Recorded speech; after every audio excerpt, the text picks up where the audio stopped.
O PLA é o filamento oficial do iniciante, mas você já viu como ele reage quando exposto ao sol ou como ele reage quando sofre impacto? Hoje eu vou te mostrar exatamente quando você deve usar o PLA e quando você deve usar o PETG. Eu pessoalmente prefiro usar o PETG e tenho utilizado mais o PETG nas minhas impressões. Como todo mundo, as primeiras peças que eu imprimi na minha impressora foram em PLA. Mas, por mais contraditório que seja, eu tive muita dificuldade em dominar o PLA. No início eu tive muito problema de espaguete, de entupimento, as impressões não saíram boas. E logo depois que eu conheci o PETG, eu tinha impressões com qualidade melhor, peças com resistência maior, capacidade de aguentar mais calor e um acabamento maior em PETG do que em PLA, dá para acreditar? Então por isso que eu acabei utilizando como filamento padrão aqui no Lab o PETG, por eu ter tido essa facilidade em aprender e dominar o PETG. Não que eu não imprima em PLA, algumas peças eu faço questão de imprimir em PLA, quando eu quero fazer alguma coisa com mais detalhes, alguma coisa numa cor diferente, eu pego e uso o PLA. Mas, por padrão, peças funcionais que eu uso para fazer suportes, coisas aqui que eu uso no meu dia a dia, eu dou preferência para usar o PETG. E tem um motivo para todo mundo começar imprimindo com PLA. Eu falo que a minha experiência que eu tive com PLA foi um pouco fora da curva, porque o filamento PLA ele é relativamente fácil de se imprimir, porque ele tem muita margem para erro, e isso para o iniciante é sensacional. Ele pode errar ali na temperatura de impressão, porque o PLA tem uma faixa de temperatura de impressão muito alta, ele imprime numa velocidade muito alta, entrega uma impressão final com um tempo muito mais curto que às vezes, por exemplo, um PETG. A mesa não precisa estar tão quente para ele aderir, ele não dá cheiro, não solta partículas, ele tem um acabamento final muito bom. Mas só porque ele é relativamente fácil de se imprimir, ele entrega um resultado bom, não quer dizer que ele é o melhor filamento para tudo. Tem situações que você vai precisar de características específicas daquela peça para ela poder exercer uma função. Se ela vai ficar no calor, se ela vai ficar exposta a um ambiente, se ela precisa reagir de tal forma a impacto ou atração de força, alguma coisa do tipo. Então, só porque o PLA é fácil de imprimir, ele consegue aceitar mais erro, ele aceita mais desaforo, quer dizer que ele é o melhor filamento para poder se imprimir tudo, não. Então você tem que ficar de olho. Quando você tem alguma peça que vai exercer alguma função específica, você tem que pesquisar as características dessa peça para ver se o filamento que você vai usar é o correto ou não. Eu até fiz um vídeo com guia completo de todos os filamentos que tem no mercado, que eu explico, destrincho toda a sopa de letrinha que o mercado fez em questão de filamento. Vou deixar ele aqui no card se você ficar interessado em ver. O PLA tem o que chamamos de fratura frágil. Ele quebra de uma vez, ele não dá sinal. Você força o PLA e ele simplesmente quebra. Ele quebra sem dar sinal nenhum. O contrário do PETG. O PETG, antes de fazer a ruptura, ele deforma. Ele dá sinais que vai romper. Se você quiser ver isso em números, tem um canal na gringa que chama CNC Kitchen. Ele fez um teste de tração com PETG e PLA. Vou até colar aqui. O PLA aguentou uma carga de 73 kg, enquanto o PETG aguentou uma carga de 55 kg. Porém, o PLA tem essa fratura igual eu te mostrei. Ele não avisou, ele simplesmente... Aqui tá rígido porque tá pequeno. Ele simplesmente quebrou. O contrário do PETG, que ele teve uma deformação plástica antes de, de ocorrer a ruptura. Só para esclarecer, na engenharia mecânica a gente chama de deformação elástica, aquela deformação em que o material consegue voltar para o estado inicial que ele estava.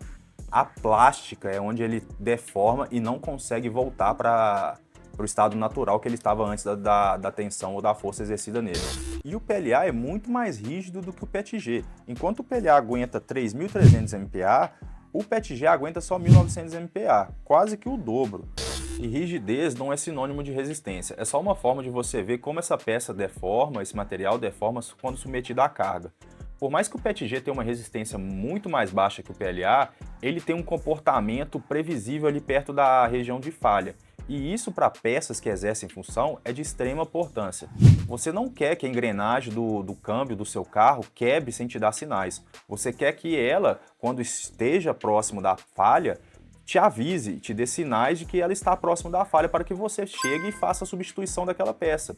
Para que aquela peça não falhe repentinamente e te dê mais dano em outras peças ou em outras montagens, em outra coisa. Agora vamos falar de duas coisas que causam mais dor de cabeça no dia a dia, que é a temperatura e impacto. O PLA começa a deformar em torno ali de 60 graus e vai falhar realmente ali em torno de 65 graus. Aí você chega e fala, Guilherme, 60 graus é muito alto. Não, realmente é muito alto, mas é uma temperatura que um carro num dia de sol consegue chegar facilmente algumas horas, devido ao efeito estufa. Então, se você for fazer uma peça que vai ficar exposta ao sol, dentro de um carro, por exemplo, o PLA vai ter deformação e vai perder função. Já o PETG começa a ceder só lá para 80 graus.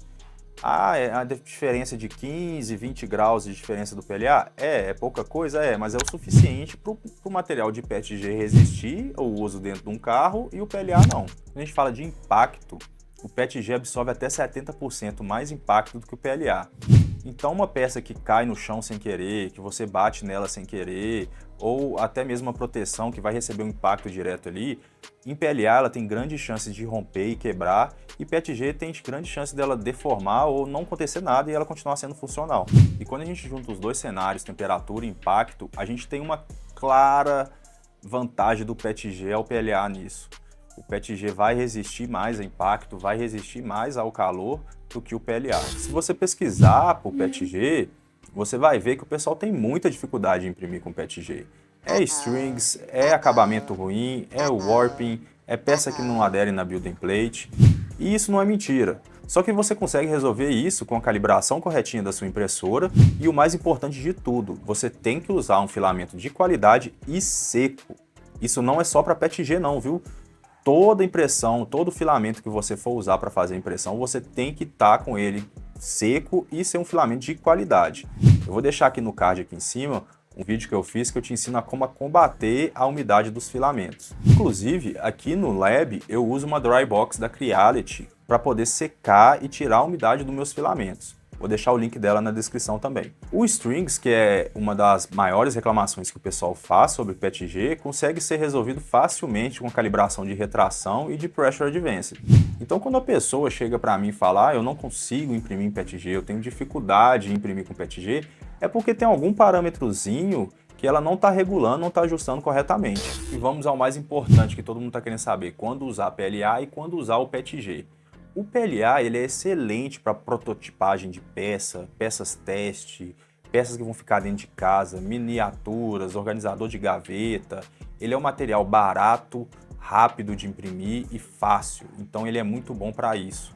Agora, se você precisa de uma peça que vai exercer uma função, vai ficar perto de uma fonte de calor, esquece PLA, vai de PETG. PETG é excelente para suportes, peças que vão ficar expostas ao ambiente, peças vão ficar no carro, como a gente viu, o PLA não dá bem com calor.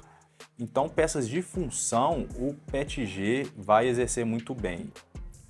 Agora, minha opinião pessoal e vivência.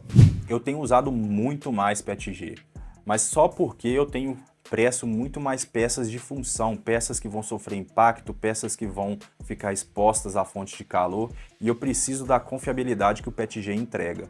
E só por esse motivo eu tenho usado bastante o PETG.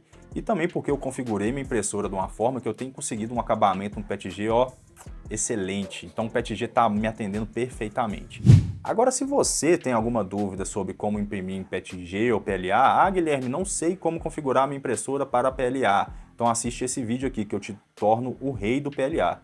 Ou então você está com dificuldade de imprimir em PETG. Guilherme, não sei imprimir em PETG. Assiste esse vídeo aqui, eu te dou 9 dicas de como ter o PETG perfeito. No mais, muito obrigado por assistir até o final. Considere se inscrever no canal se você gostou e não deixe de dar o tapa no joinha. Valeu, falou!